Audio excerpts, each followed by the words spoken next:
Bienvenue dans Neutrality Studies. Aujourd'hui, pour la deuxième fois, nous recevons Félix Marquardt, ancien journaliste des médias traditionnels, qui avait déjà discuté avec moi du lien entre les élites médiatiques et l'addiction. Nous souhaitons poursuivre cette discussion aujourd'hui. Alors Félix, bienvenue à nouveau. Merci beaucoup Pascal. C'est merveilleux d'être de retour. J'ai particulièrement apprécié de voir Ali Abounima dans l'émission récemment, donc c'est un honneur de revenir. Il est fantastique. Je veux dire, j'ai beaucoup de chance de pouvoir parler avec toutes ces personnes, y compris vous. La dernière fois, nous nous étions arrêtés à ce point, et vous aviez fait des observations très personnelles sur la façon dont l'addiction et en fait, la propagande, notre environnement médiatique actuel, sont en réalité deux phénomènes étroitement liés. Vous les aviez décrits comme des phénomènes de la modernité. Pourriez-vous développer un peu ce point? Et vous m'aviez aussi dit que vous aviez quelques observations sur ce que vous pensiez de la Suède lorsque vous y êtes allé pour la première fois.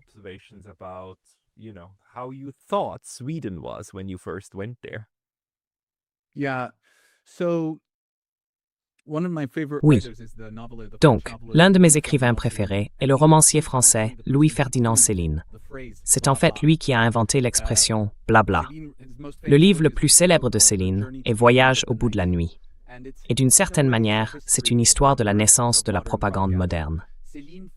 Céline pensait que l'obscurité avait toujours existé, mais que ce qui la rendait insupportable, c'était tout le baratin qui l'entourait. Alors, je pense que, comme je te l'ai dit la première fois qu'on a discuté ici, je suis un addict en rétablissement. J'ai passé 25 ans à consommer de la drogue tous les jours. Et dans mon parcours depuis, j'ai découvert qu'au début, j'étais très surpris de voir que j'avais remplacé la drogue et l'alcool par le sucre, par diverses compulsions, le porno ou d'autres choses.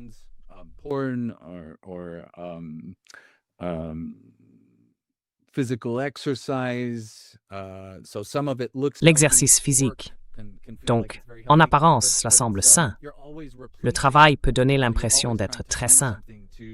Mais on remplace toujours, on essaie toujours de trouver quelque chose pour combler ce sentiment de vide.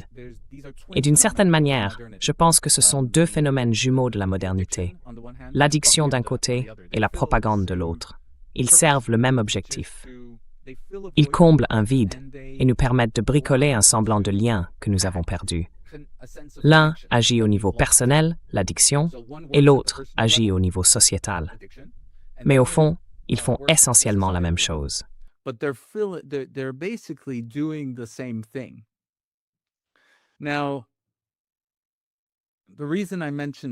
La raison pour laquelle j'ai mentionné la Suède, c'est que lorsque je suis arrivé là-bas, il y a quelques années, j'ai déménagé en 2016, j'avais toutes sortes d'idées préconçues sur le pays. Le berceau de la social-démocratie, une terre animée d'un sens aigu de la justice sociale, très peu de racisme, une grande maîtrise technologique, une industrie solide et une nation qui, sur la scène diplomatique, pesait bien au-delà de son poids réel. Madame.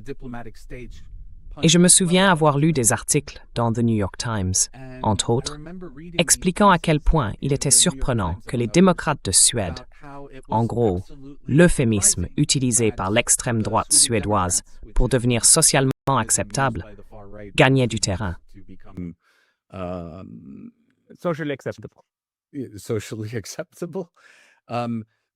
Socialement acceptable, que la montée de cette extrême droite, fondée par des nazis, par d'anciens membres de la SS ou des personnes qui leur étaient affiliées, prospérait. Et The New York Times et moi n'arrivions tout simplement pas à comprendre que cela puisse se produire. Mais je l'ai découvert peu à peu grâce au travail d'un sociologue que je tiens à citer, nommé Tobias Hübinette. J'ai découvert que tout cela reposait sur une histoire fantasmée de la Suède, qui ne correspondait pas à la réalité. La Suède était un pays qui, jusqu'à la Seconde Guerre mondiale, portait un récit national qui aurait fait rougir les Waffen-SS les plus fanatiques. C'était un pays fondé sur l'idée que nous sommes les plus blancs, et donc les plus purs, et donc la race la plus forte sur Terre.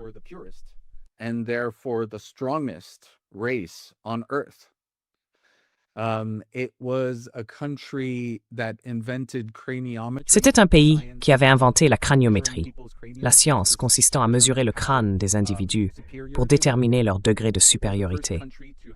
Ce fut le premier pays à se doter d'un institut national de biologie consacré à la race, fondé, fait intéressant, avec le soutien de tous les partis du Parlement, y compris les socialistes et les sociaux-démocrates.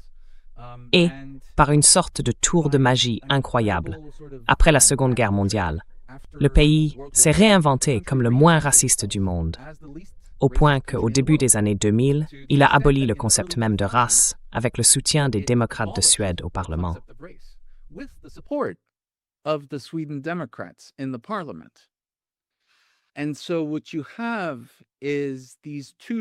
Et donc ce que tu as là, ce sont deux récits, et personne ne connaît le premier, qui reposait sur une croyance extrême en la supériorité nordique, au point que l'eugénisme était pratiqué.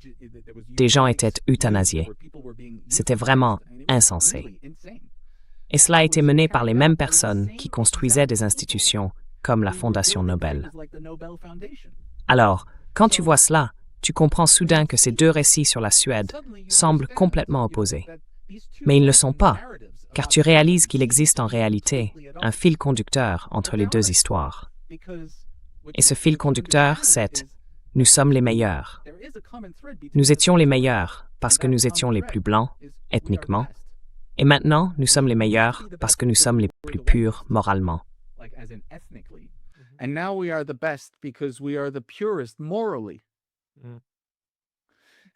Exactement. L'idée de la superpuissance morale d'Olof Palme et tout ce qui s'y rattache ne vient pas de nulle part. Comme toujours, les choses ont des racines dans de très nombreux endroits, n'est-ce pas? Et tu dis que l'un de ces endroits était pratiquement inconnu jusqu'à ce que tu le découvres.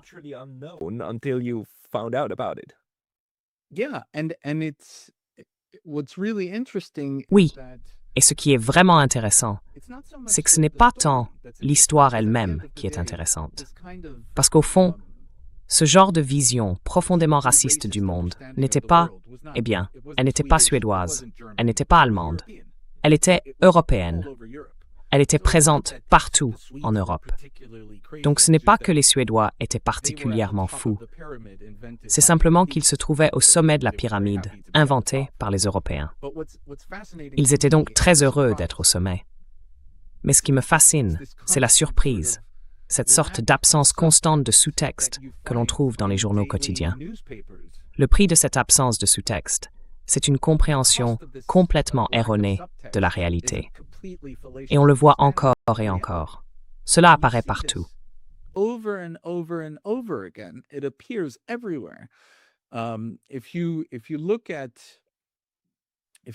Si vous voulez comprendre le génocide en cours à Gaza, il suffit de regarder les manuels scolaires israéliens, les livres d'école.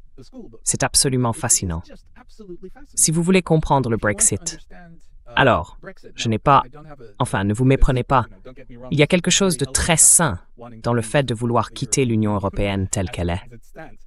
Mais la manière dont cela a été fait, c'est-à-dire par un groupe proto-fasciste, profondément sectaire, qui a mené le Brexit, reposait sur une compréhension extrêmement étrange du rôle de la Grande-Bretagne dans le monde et de son histoire. Ce qui permet de voir comment tout ce récit de l'unicité britannique et de la nécessité de partir, parce qu'en gros, ils ne sont pas des Européens sous-développés, a vu le jour.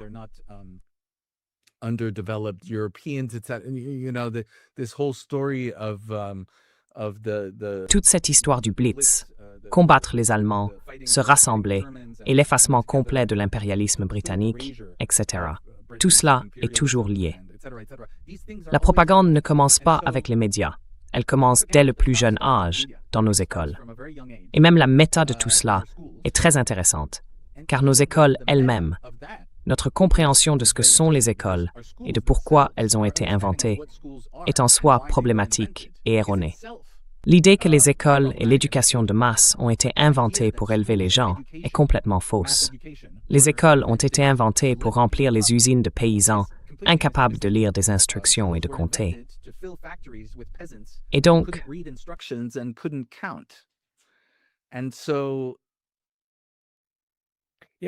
Oui, les écoles allaient de pair. Leur développement allait de pair avec l'industrialisation. Absolument. So the goal was to fill factories. Donc, le but était de remplir les usines. Ce n'était pas d'élever les gens. Et quand on comprend cela, on comprend que les écoles n'ont jamais été conçues pour permettre aux gens, pour nous permettre de nous épanouir et de remettre en question, tu sais, de manière socratique. Ce n'est pas à cela que servaient les écoles. L'enseignement moderne n'a pas été inventé pour cela. L'enseignement des 3 R n'a pas été inventé pour cela. Et tu sais, il y a un livre remarquable d'un écrivain originaire de Vienne, en partie croate, nommé Ivan Illich, intitulé « Une société sans école », où il décrit l'école comme une tentative de spiritualiser le capitalisme. C'est une institution qui nous fait croire que certaines choses sont normales, et ces choses-là doivent être remises en question. And those things need to be questioned. So that's where we are today. Voilà où nous en sommes aujourd'hui. J'ai eu l'autre jour un échange d'emails fascinant avec quelqu'un qui avait également correspondu avec le professeur Müller à Hong Kong, le philosophe allemand. Et cette personne faisait remarquer que la propagande entre l'Est et l'Ouest poursuit 2 objectifs différents. La propagande à l'Est, du moins selon le professeur Müller, se concentre principalement sur le lavage de bouche, s'assurer que tout le monde dise la même chose. Mais elle ne se soucie pas vraiment de savoir si c'est cru ou non. Ce qui compte, c'est que la société partage un récit commun. La croyance elle-même importe peu.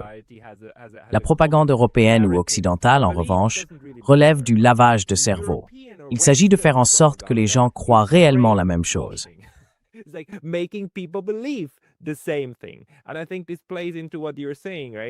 je pense que cela rejoint ce que tu dis, non?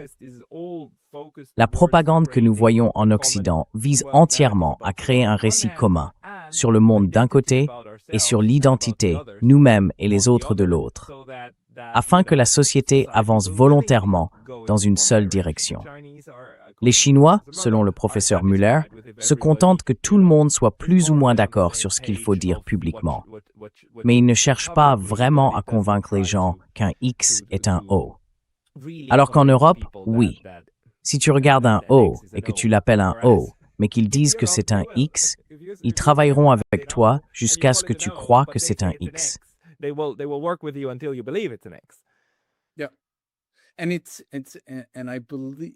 je crois que, d'une manière étrange, nous revenons à cette notion de, eh bien, appelons-la blabla. C'est, dans une certaine mesure, moins intrusif de se rincer la bouche que de se laver le cerveau. Il y a quelque chose dans le fait d'essayer de convaincre les gens qu'ils sont fous s'ils ne croient pas à cela. Quelque chose qui semble bien plus nocif. Je pense qu'un autre élément lié à cela, c'est que l'addiction consiste à refuser de grandir.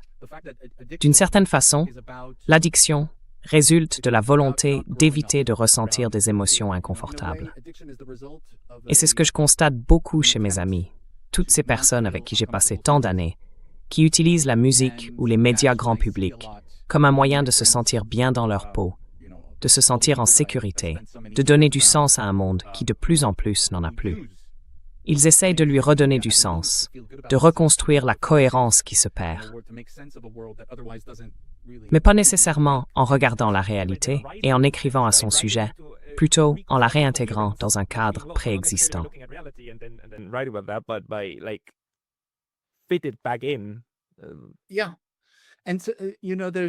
Oui, et vous savez, il y a, donc encore une fois, je mentionne des noms parce que je veux rendre hommage à ces personnes. Tout cela ne vient pas uniquement de moi. Il y a un sociologue français qui a écrit un livre remarquable il y a quelques années intitulé « Emmanuel Macron, le narcissisme pervers au pouvoir ». C'est un ouvrage fascinant. Le sociologue en question s'appelle Marc Joly et il a rédigé sa thèse sur le narcissisme pervers. Cette catégorie a été inventée par un psychanalyste, psychologue et psychiatre français nommé Paul-Claude Racamier. Le travail de Racamier reposait sur le concept du deuil. The work of Racamier was founded on grieving. And what he saw is that perverse narcissists Et ce qu'il a observé, c'est que les narcissiques pervers se caractérisent fondamentalement par une incapacité à faire le deuil d'une certaine mythologie personnelle.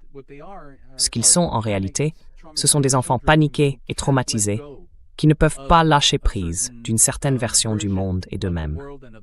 Ils s'accrochent à cette version et semblent incapables de la relâcher.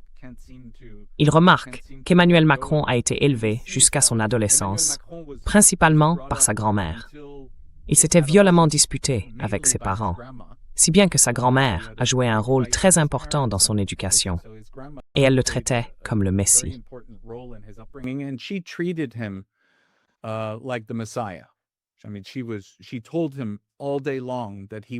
Je veux dire, elle lui a répété toute la journée qu'il était l'être humain le plus incroyable sur la face de la Terre. Et à l'âge de 14 ans, Macron a rencontré celle qui allait devenir sa femme et qui était alors son enseignante. Elle a pris la relève de sa grand-mère et lui a raconté exactement la même histoire, qu'il était la personne la plus extraordinaire au monde. Elle était mariée et avait des enfants, et elle a abandonné sa famille pour être avec lui. On peut imaginer le message qu'un adolescent de 14 ou 15 ans reçoit quand quelqu'un marié et avec des enfants laisse tout tomber pour être avec lui. Je veux dire, ce n'est pas très bon pour la perception que l'on a de soi-même.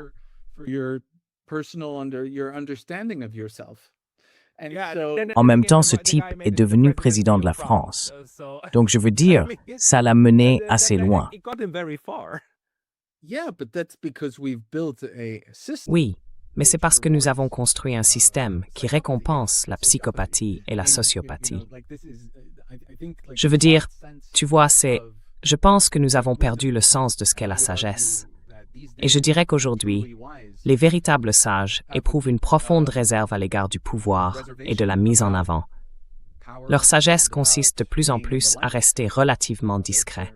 Et c'est pour cela que nous nous retrouvons avec les personnes les moins sages à la tête de nos pays. Je veux dire, je suis ravi de constater, comme évolution, si l'on veut revenir à une conversation plus classique, ce que j'ai observé ici en matière de géopolitique.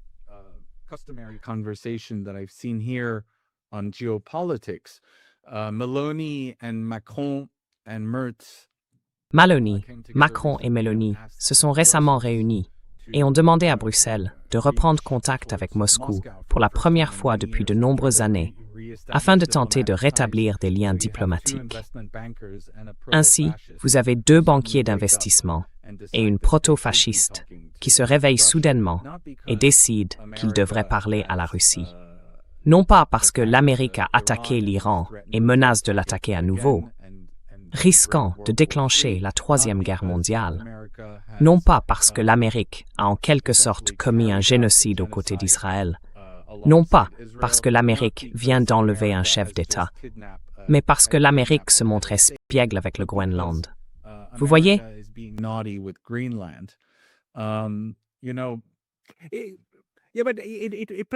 Oui, mais cela correspond tellement à ce que Mark Carney, le Premier ministre du Canada, a dit. Non, je veux dire, c'était une fiction utile tant qu'elle a duré. Il a dit que c'était une fiction utile par le passé. Mais maintenant, cette fiction nous fait souffrir. Donc c'est comme s'il reconnaissait que la souffrance des autres sous cette fiction était parfaitement acceptable auparavant, mais que maintenant ce n'est plus si acceptable. Cela soulève donc la question, est-ce de la propagande, la construction de l'ordre international fondé sur des règles, l'histoire du « nous sommes les gentils contre les méchants », est-ce que ces soi-disant gentils y ont jamais vraiment cru? Parce que d'un côté, on pourrait supposer que oui, il doit bien y avoir quelque chose qui les convainc. Mais d'un autre côté, il semble qu'ils soient conscients que, vous savez, ce n'est pas bien. Bref, laissons cela là.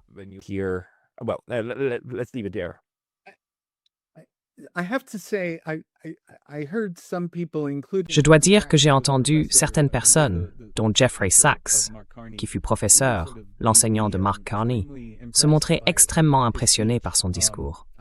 Pour ma part, je dois dire que j'ai trouvé cela un peu étrange. Voir quelqu'un découvrir soudainement ou soudainement dénoncer un empire simplement parce qu'il a fait quelque chose qu'il a trouvé particulièrement de mauvais goût pour la première fois. Mark Carney n'a rien eu à dire sur le génocide à Gaza. Il n'a rien eu à dire sur le bombardement de l'Iran. Il n'a rien eu à dire sur Maduro. Mais soudainement, vous savez, c'est la goutte d'eau qui a fait déborder le vase. Enfin,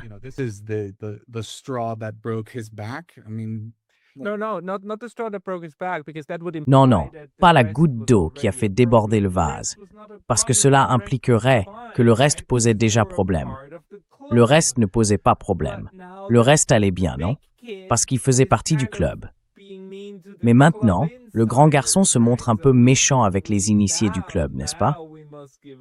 Alors maintenant, il faut abandonner la fiction, non? Mais le plus drôle, c'est qu'il l'a appelée une fiction, ce qui impliquerait qu'il est conscient que... En fait, tu vois, tout ça n'était que du baratin dès le départ. On le dit juste pour s'assurer que les moutons au sol continuent de brouter et ne lèvent pas la tête.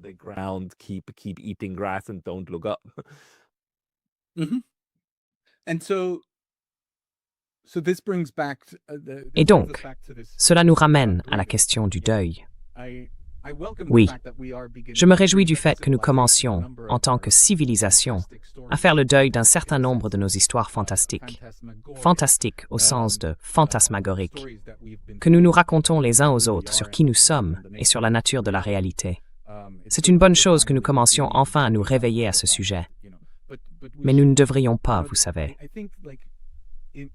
Je pense que ces dernières années, avec toutes les discussions sur le wokisme, et vous savez, tout ce débat autour des politiques identitaires, on a souvent supposé que la théorie et le discours des coloniaux portaient sur la sémantique,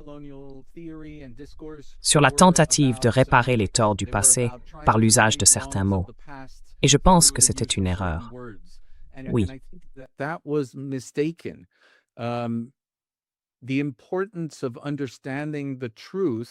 L'importance de comprendre la vérité sur qui nous sommes et sur le monde n'est pas d'essayer de réparer, mais de changer.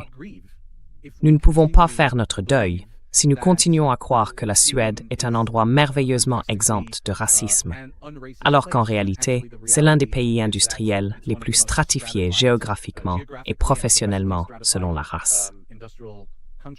Nous avons donc besoin de connaître la véritable histoire de qui nous sommes et de ce que nous avons fait si nous voulons changer. Vous savez, il y a tous ces mythes que nous avons construits et nous devons passer beaucoup de temps à les déconstruire si nous voulons vraiment grandir. Parce que c'est bien le but, non? En ce moment, le monde est dirigé par une bande de tout-petits. Ils sont soit dans des palais présidentiels, soit à la tête des plus grandes entreprises du monde. Mais ce sont tous des tout-petits.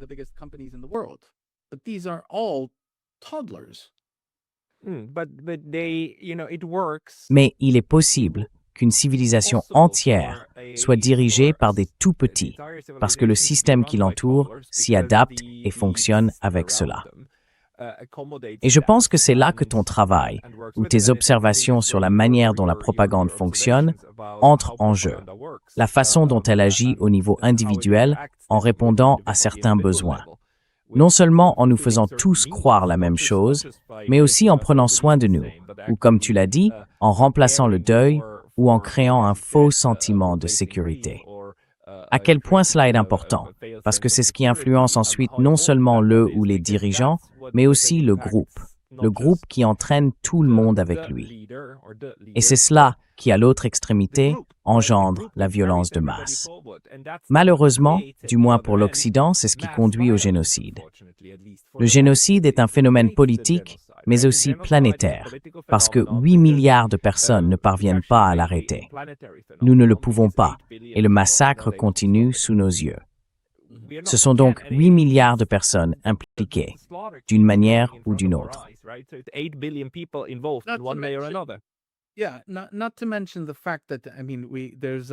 Oui, sans parler du fait qu'il existe ce phénomène, une sorte de phénomène étroit d'hypermésie, qui est très sélectif, parce que nous avons passé tellement de temps à nous concentrer sur un génocide. Nous en venons à complètement abstraire ou oublier les autres, au point de pouvoir en commettre un nouveau, sans même nous rendre compte que nous le faisons à nouveau. Je me souviens, de la première fois que je suis allé au Congo et que j'ai eu des conversations avec de jeunes gens.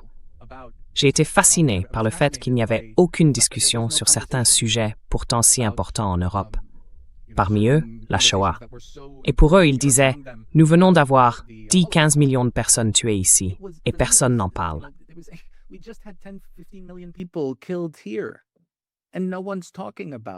Ouais,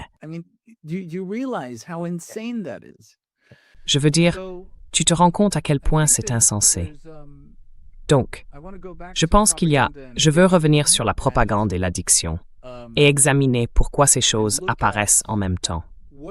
Tu sais, c'est très intéressant de voir que le fondateur des Alcooliques Anonymes commence son histoire dans le livre en disant qu'il a commencé à boire pour se donner du courage lorsqu'il est parti à la Première Guerre mondiale.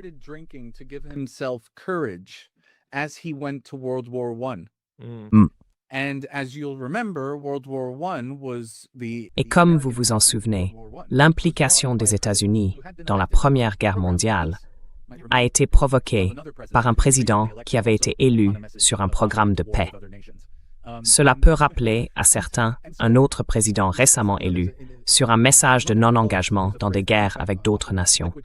Et donc, vous savez, chez les alcooliques, il y a une expression qui revient souvent, c'est le courage liquide. C'est ce qu'est l'alcool. Et donc, ce que je veux dire par là, c'est la compréhension dont j'ai parlé la dernière fois que nous avons discuté, celle de Jacques Ellul, le philosophe français, qui décrivait les sociétés technologiques comme des sociétés où les décisions sont prises en fonction de l'efficacité.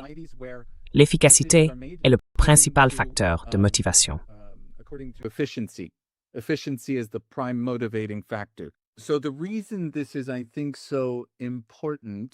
La raison pour laquelle cela me semble si important, c'est que la forme occidentale de narcissisme que nous connaissons, ce phénomène parmi nos élites et nos cultures si fascinant, est lié à la sécularisation. Il y a eu, au XIXe et XXe siècle, un divorce entre la science et la foi, particulièrement au début du XXe siècle. Certaines des personnes qui tenaient les propos les plus intéressants sur Dieu, la religion et la foi étaient en réalité des physiciens, n'est-ce pas? Einstein en est un très bon exemple, mais il y en a beaucoup d'autres. Niels Bohr, Wolfgang Pauli, Heisenberg, pour n'en citer que quelques-uns. Ils étaient extrêmement intéressés par la métaphysique. Et si l'on regarde 100 ans plus tard, ce n'est plus à la mode chez les physiciens de parler de Dieu.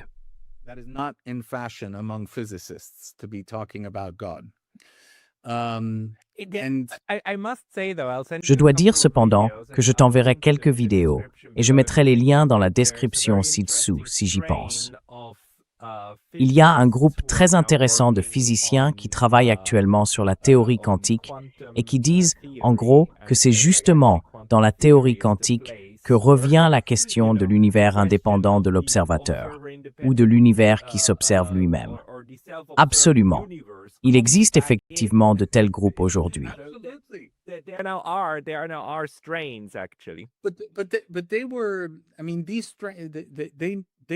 Mais ils étaient là, je veux dire. Ils étaient présents au tout début de la révolution quantique.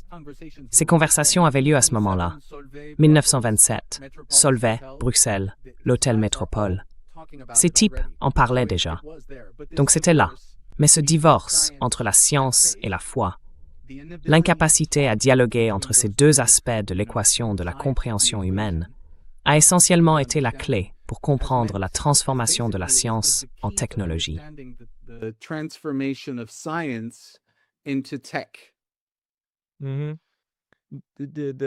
Les personnes qui critiquent cela du point de vue scientifique sont en réalité celles qui utilisent le terme scientisme pour s'opposer à cette séparation rigide, une sorte de division quasi religieuse, comme s'il fallait absolument les maintenir à part.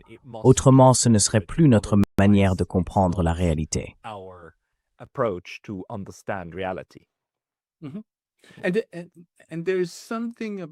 Et il y a quelque chose est arrivé au monde lorsque les Européens ont tué Dieu. Je pense qu'il existe pas mal de travaux universitaires sur le sujet, mais à un niveau grand public, ce n'est pas très bien compris. Nous sommes encore largement dirigés par des personnes qui croient à la supériorité du sécularisme et qui considèrent les sociétés où la foi et la religion occupent une place plus importante comme peu sophistiquées ou sous-développées. Mais c'est un biais très étrange. Et voici un autre auteur qui mérite d'être mentionné. Un philosophe nommé Mohamed Amer Meziane, qui enseigne à l'université Brown. Il a écrit un livre intitulé « Les États de la Terre », dans lequel il examine trois phénomènes parallèles. D'un côté, il y a la montée du sécularisme et l'idée que les Européens avaient tué Dieu, telle que décrite par Nietzsche. God, or as described by Nietzsche. On the second hand, D'un autre côté, mon chat n'arrête pas de m'attaquer. Désolé. D'un autre côté, une nouvelle rationalisation de l'empire et du colonialisme. C'est vraiment intéressant, parce que soudain ça devient « Nous pouvons et devons vous coloniser pour votre propre bien, parce que vous êtes encore sous-développés, entre autres raisons, parce que vous croyez encore en Dieu, oui.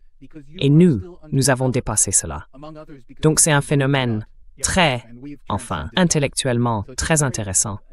Et il est accompagné d'un troisième phénomène concomitant, le début des processus d'extraction des combustibles fossiles. Et tout cela se produit en même temps. Et cela peut sembler être des phénomènes différents, sans lien entre eux. Oui, mais non, ils sont profondément liés. Parce que ce qui se passe, c'est que nous cessons de croire aux cieux. What happens is we stop believing in the heavens. We stop believing in limits. We convince Nous cessons de croire aux limites.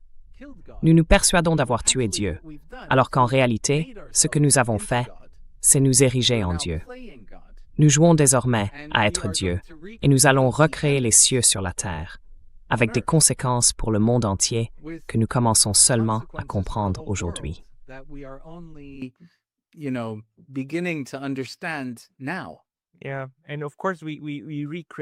Oui, et bien sûr, nous les recréons à notre image, n'est-ce pas? C'est pourquoi nous voulons que le monde entier, au final, utilise nos systèmes.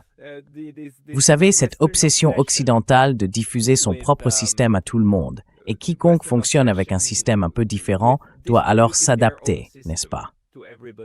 Je raconte souvent cette histoire, même sur cette chaîne, de mes amis ougandais qui m'ont un jour dit « Écoutez, vous autres, d'abord vous venez sur ce continent pour nous dire d'aimer le livre et de tuer les homosexuels. Et maintenant, vous nous dites de brûler le livre et d'aimer les homosexuels. Vous pourriez, s'il vous plaît, vous décider. »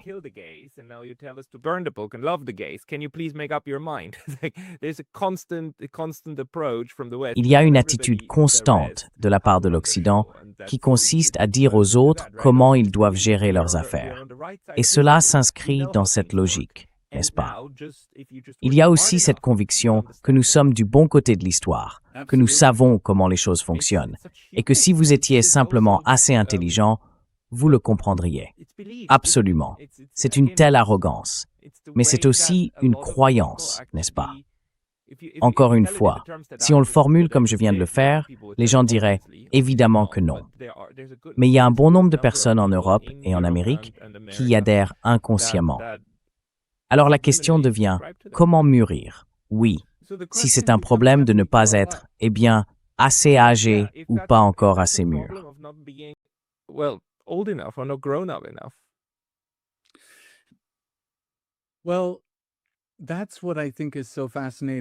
Eh bien, c'est justement ce que je trouve si fascinant dans le parallèle entre la propagande et l'addiction.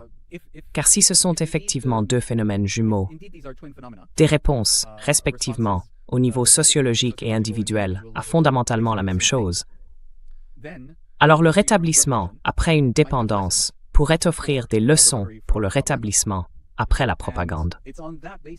Et c'est sur cette base qu'un groupe de personnes traumatisées, abîmées, et d'autres simplement en quête de sens au milieu de la pandémie, se sont réunis pour tenter de construire quelque chose qui nous permettrait de transcender cet état de pubescence, ou plutôt de prépubescence.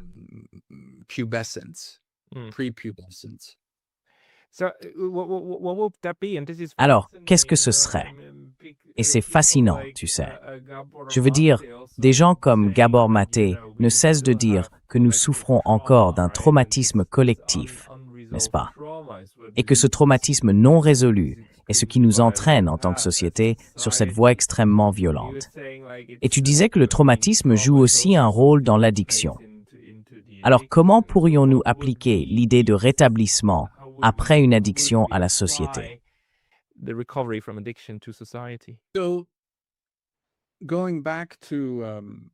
Donc, pour revenir à la question de la dépendance.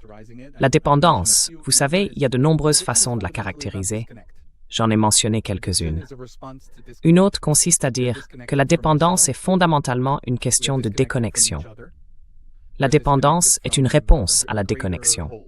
Nous sommes déconnectés de nous-mêmes, les uns des autres, d'un tout plus vaste, vous voyez.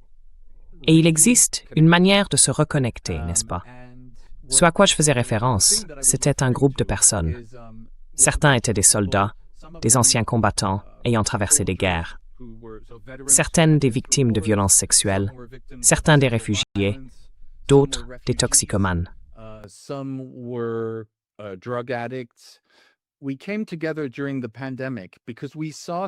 Nous nous sommes réunis pendant la pandémie parce que nous avons vu quelque chose se produire. Les gens se rendaient soudain compte, ou peut-être ne s'en rendaient-ils pas compte, mais l'exprimaient, qu'ils vivaient un nouveau niveau de déconnexion à cause du confinement. Ce que nous constations en ligne, puisque nous étions tous confinés, c'est que nous nous en sortions plutôt bien. Les choses restaient assez stables. Notre état général de santé mentale et spirituelle était correct, dans un monde où les gens commençaient tout juste à montrer des signes et des symptômes de véritable déséquilibre. Nous avons donc commencé à nous rassembler parce que nous avions compris que la connexion n'était pas simplement quelque chose d'agréable à avoir. Se connecter à un niveau plus profond était quelque chose de fondamental.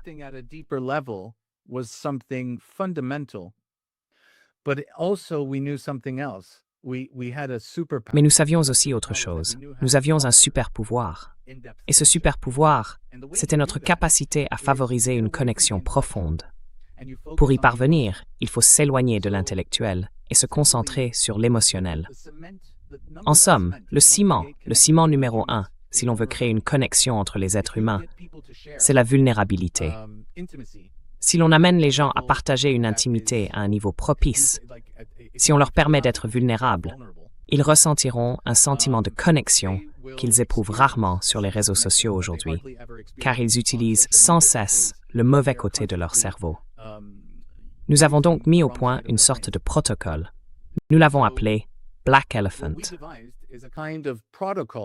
We called it Black Elephant, and the reason for the name is because Et la raison de ce nom, c'est que nous voulions trouver un nom qui montre qu'il s'agissait d'un jeu de mots sur le signe noir. Vous savez, l'idée que si je vous parle d'un cygne, vous pensez à un grand oiseau blanc, mais qu'un sur 1 million est noir. La métaphore visait à décrire des événements hautement improbables, mais aux conséquences énormes, comme le 11 septembre ou la crise financière. Nous voulions montrer qu'il se passait autre chose pendant la pandémie. Ce qui arrive quand vous êtes soudainement surpris de voir l'éléphant dans la pièce commencer à tout casser, alors que vous auriez dû savoir qu'un jour ou l'autre, cela se produirait.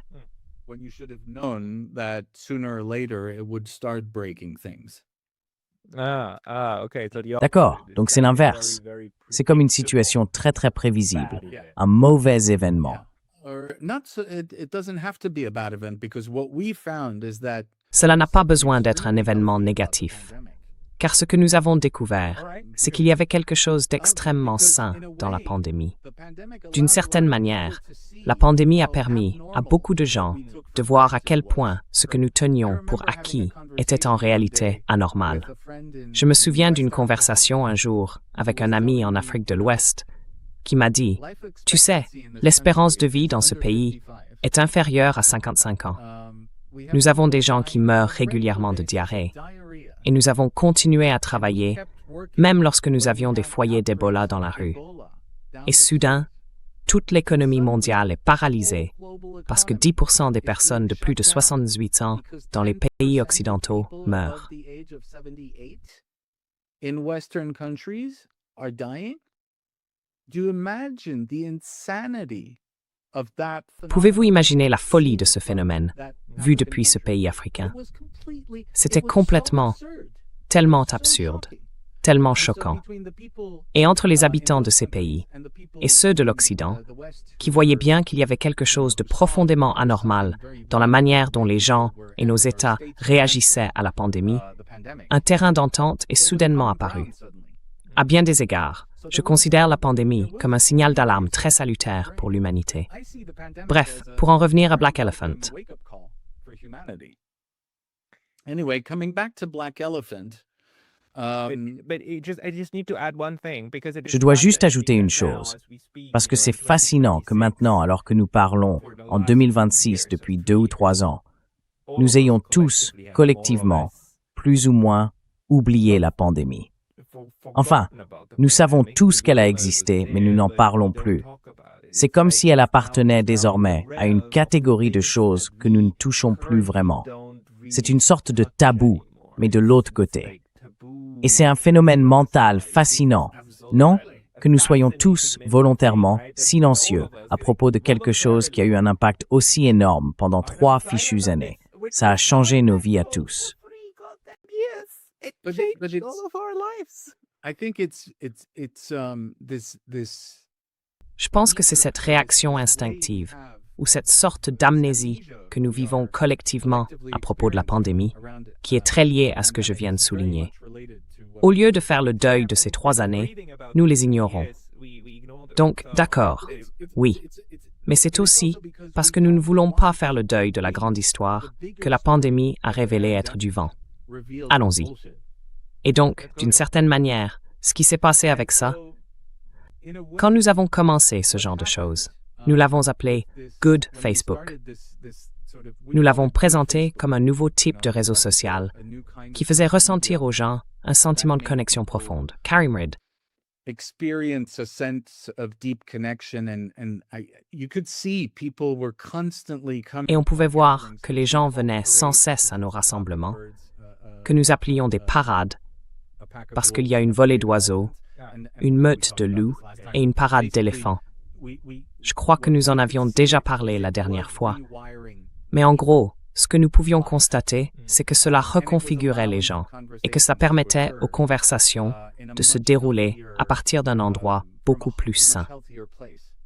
Ce qui s'est finalement passé, c'est que certains d'entre nous ont compris que nous essayions de rassembler tout le monde autour de la table et qu'après le début du génocide, cela n'était plus possible, car cela a de nouveau divisé le groupe. En réalité, cela ne l'a même pas vraiment divisé.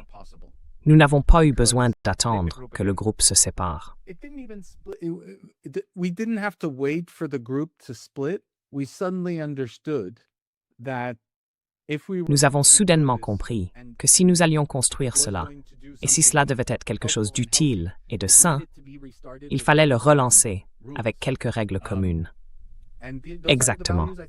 Et ce sont là, je pense, les valeurs mêmes des études sur la neutralité, qui sont, vous savez, essentiellement anti-guerre, en faveur de la justice sociale et d'une approche plus égalitaire des choses, ce qui bien sûr inclut le rejet de toute forme de suprématie ethnique. Et cela ne semble pas être quelque chose sur lequel la plupart des humains auraient du mal à s'accorder. Non.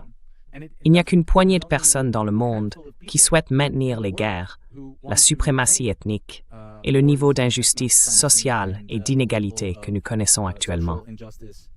C'est une petite minorité d'êtres humains.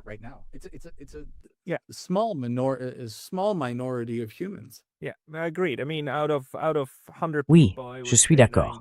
Je veux dire, sur 100 personnes, je dirais qu'environ 98 soutiendraient probablement les valeurs de base que tu as exposées. Et 2 seraient un peu étranges à ce sujet.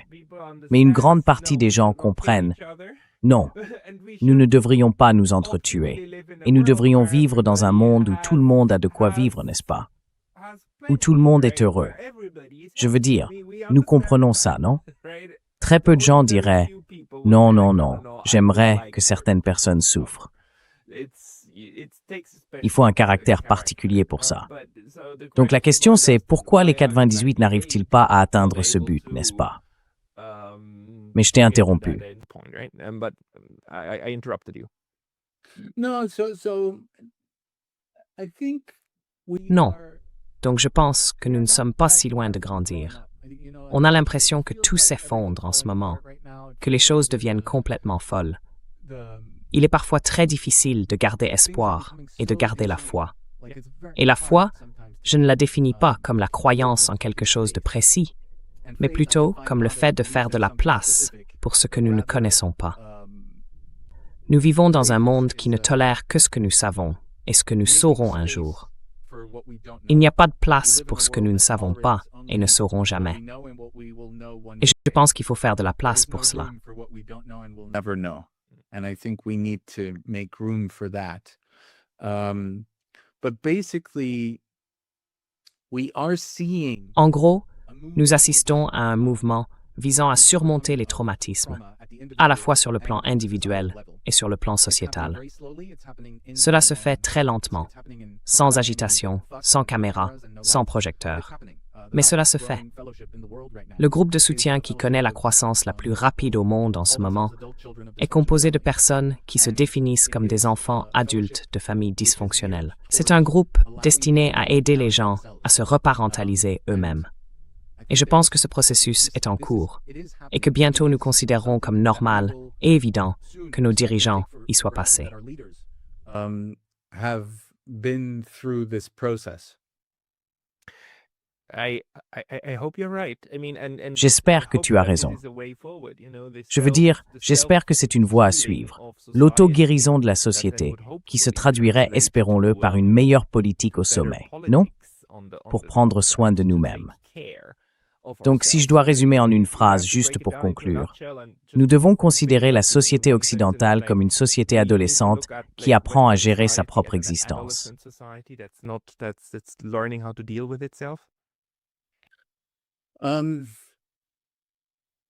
Oui, je veux dire, adolescent est à mon avis trop indulgent. Je pense que nous avons encore moins de 10 ans. Under the age of 10. That are pure twinks. Yeah. So, Oui. Donc, oui, je pense que nous apprenons collectivement à faire face à nos traumatismes. Et nous sommes à un moment où de plus en plus de gens comprennent que s'ils ne s'occupent pas de leurs traumatismes au niveau personnel et s'ils ne les affrontent pas au niveau sociétal, de mauvaises choses continueront à se produire. La chaîne des traumatismes intergénérationnels va se poursuivre. Vous savez, je ne veux pas paraître naïf. Je veux dire, les choses vont empirer avant de s'améliorer. Et je pense que la plupart des générations aiment croire qu'elles se trouvent à un tournant de l'histoire. Donc je ne veux pas exagérer cela. Mais je crois vraiment que les gens, en grande partie, grâce à la technologie, à de nouveaux types de médias comme le vôtre, commencent à se connecter les uns aux autres et à grandir ensemble. Et ça, c'est nouveau. C'est vraiment quelque chose de nouveau. And that is new. That is definitely something new. J'aime bien conclure sur une note positive. Le pessimisme qui nous entoure est déjà bien assez lourd. Alors, Félix, si les gens veulent te trouver, où doivent-ils aller? Ou s'ils veulent suivre ton travail, ton Black Elephant? I've just handed in the manuscript of a novel. Je viens tout juste de remettre le manuscrit d'un roman, une histoire très personnelle qui relie certains des thèmes dont nous avons parlé. Il devrait être disponible bientôt. Je l'ai d'abord écrit en français, mais je pense qu'il aura aussi une vie en anglais. Les gens pourront donc me retrouver à ce moment-là, et j'espère pouvoir revenir en parler. Mais en attendant, je préfère rester discret. I'd rather stay discreet. Non, c'est tout à fait logique. Donc je ne mettrai aucun lien dans la description. Chers amis, ça me simplifie aussi la vie. Et nous te réinviterons quand ton livre sera sorti. D'accord? Merci beaucoup, Pascal Lotaz. Félix Marco, merci pour ton temps aujourd'hui. Merci. Merci.